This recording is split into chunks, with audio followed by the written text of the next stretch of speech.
চোরাকারবারি যারা আছেন তাদেরকে বলতে চাই, আপনার এখন শক্তি আছে, আপনার ছেলে নিয়ে, মেয়ে নিয়ে, আপনার স্ত্রী নিয়ে আপনারা ঝাঁপাই পড়তেছেন, বাট কালকে আপনার ফ্যামিলির কেউ ক্ষতিগ্রস্ত হবে না, বা আপনার ছেলে যে আপনাকে সে মানুষ হবে এটার গ্যারান্টি কিন্তু আপনি দিতে পারেন না।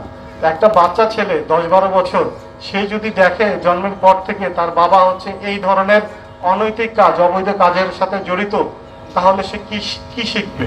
যেই বিষয়টা পুলিশ সুপার মহোদয় বোঝানোর চেষ্টা করেছেন, মানুষ হতে হলে কিন্তু শুধু গায়ে গড়তে মানুষ হলে হবে না, মননে মানুষ হতে হবে।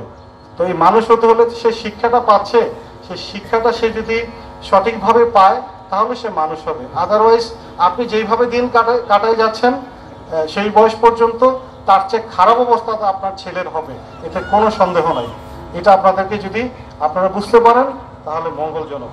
আমরা প্রায় দেখি রাত 10টা-11টার পরে কতিপয় লোকজন এলাকা দিয়ে ঘোরাফেরা করে।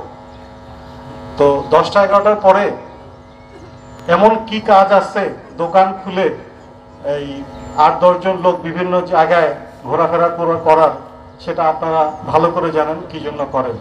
আমার মনে হয় আপনারা রাত 10টা-11টার পরে কোনো দোকানপাট না খুলে আপনারা যদি আপনাদের সন্তান ভাই ব্রাদারকে ঘরের মধ্যে রাখেন, আমার মনে হয় এটা মঙ্গলজনক। আপনারা এই কাজগুলো করেন না। এটা আজকে 1 দিন, 2 দিন, 3 দিন, 7 দিন, 10তম দিনে গিয়ে আপনি এফেক্টেড হবেন। আপনি আপনার ছেলে সন্তান ভাই বাবাকে বোঝান যে এই কাজগুলো ভালো না, এই কাজগুলো করো না। আমার মনে হয় আমরা যদি এখানে শান্তিপ্রিয় পরিবেশ স্থাপন করতে চাই, আমরা যদি ভালো থাকতে চাই, আমাদেরকে আমাদের সীমাটাকে বুঝতে হবে, আমি কোনটা করব এবং কোনটা করব না।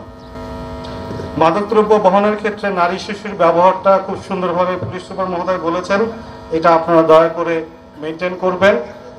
আজকে বহন করতেছে, কালকে আপনার ছেলে মাদক সেবন করবে।